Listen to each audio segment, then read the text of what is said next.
गोविंदगढ़ के रहने वाले दो सगे भाइयों को क्या पता था कि बजरी से बड़ा डंपर उनके लिए काल बनकर आ रहा है। गोविंदगढ़ के दोनों भाई अपनी मोटरसाइकिल पर बैठकर घर की ओर जा रहे थे। इसी दौरान पुष्कर इलाके में डंपर उनके ऊपर आ गिरा और दोनों की मौत हो गई। एक भाई ने तो मौके पर ही दम तोड़ दिया और दूसरे भाई की जेएलएन अस्पताल में इलाज के दौरान मौत हो गई। और इस घटना से पूरे परिवार में मातम सा छा गया, जिसको लेकर ग्रामीणों ने जमकर हंगामा किया और धरना देकर विरोध प्रदर्शन करने लगे।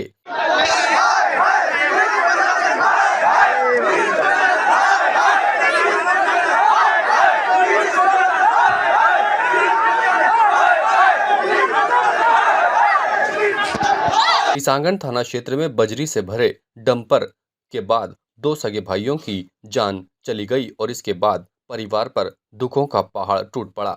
बड़ा भाई अभिषेक सेन की मौके पर मौत हो गई तो छोटे भाई आशीष सेन ने उपचार के दौरान दम तोड़ दिया। हादसे के विरोध में ग्रामीणों ने गोविंदगढ़ के बाजार में दुकानें बंद कर जमकर विरोध प्रदर्शन किया और हंगामा मचाने लगे। उन्होंने कहा कि उचित मुआवजा दिया जाए और एक परिवार के बच्चे को सरकारी नौकरी दी जाए।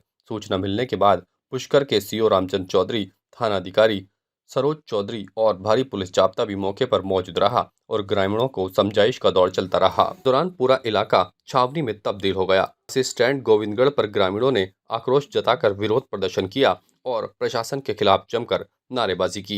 ये लेसवा से बाहर डंपर इनके ऊपर पलटी खा गया। दोनों भाई है गोविंदगढ़ के, दोनों भाई, एक का आशीष एक का अभिषेक। इसकी साहब 20 से 21 लगभग होगी। डंपर की गलती साहब, ये डंपर के नीचे था, बजरी के अंदर बजरी का डंपर भरा हुआ था। बजरी के नीचे तो दहा ही है दबा हुआ।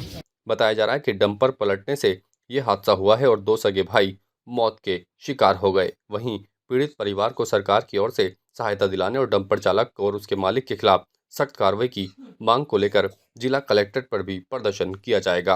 अभिषेक और आशीष नाम के दो सगे भाई है, जो एक की उम्र 21 साल है, एक की 23 साल है।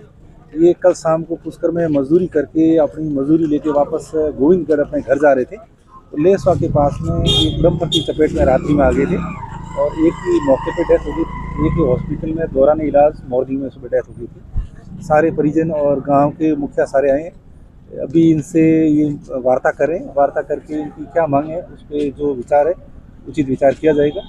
और अभी एक बार ये सारे गांव वाले मिलकर डिसाइड करें कि हमारी क्या मांग है और हम क्या चाहते हैं। तब इनकी मांग आई तो उस पर शांतिपूर्ण विचार किया जाएगा और कानूनी कार्रवाई। अभी सर चालक नहीं आए हैं पर उसके पीछे टीम गई है जल्दी उसको। ये रात को जो एम्बुलेंस थी वहाँ गई थी, उसमें चाबी मिली नहीं थी, किसी ने निकाली है या उसमें इंटेंसली किसी ने, क्योंकि परिजनों से बात हुई थी, परिजन उसको हॉस्पिटल लाना चाह रहे थे। अगर एम्बुलेंस की चाबी क्यों नहीं मिली थी उस पर एक बार अभी देख नहीं अभी तक, क्योंकि रात को इसको मौका रास्ता खुलवाना और बहुत जरूरी था, इस कारण से उस बार इन्वेस्टिगेशन नहीं हो पाई है। उस पर इन्वेस्टिगेशन सर पुष्कर काम करते हैं और पुष्कर से गोविंदगढ़ जा रहे थे। ये सर चौखट वगैरह बनाते हैं तो ये घर पे जा रहे थे सर, मजदूरी करते हैं सर। इनके क्या हुआ कि डंपर का एक्सीडेंट हुआ था और डंपर वाले सर पिए हुए थे। डंपर के अंदर 3 जने बैठे थे और उसके अंदर तीनों के अंदर शराब थी और तीनों भाग चुके थे।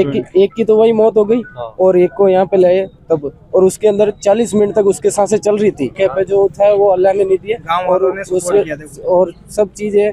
अब इनके अंदर ये हो गया कि एक जने को तो यहाँ पे लेके आ गए और एक वहीं रह गया, तो दोनों को इधर लाए थे तो पुष्कर हॉस्पिटल में रखे थे। पुष्कर हॉस्पिटल से लेके यहाँ पे आए थे तो सर यहाँ पे सही चल रही थी, धड़कन वगैरह सब सही चल रही थी। इसकी सुबह 4 बजे डेट हो गई थी। आशीष और अभिषेक गोविंदगढ़ के सर गांव वाले करेंगे, वो हमारे को मंजूर है। ताज़ा खबरों के लिए देखते रहें सरेराह न्यूज। अपना फोन उठाएं और सब्सक्राइब करना ना भूलें।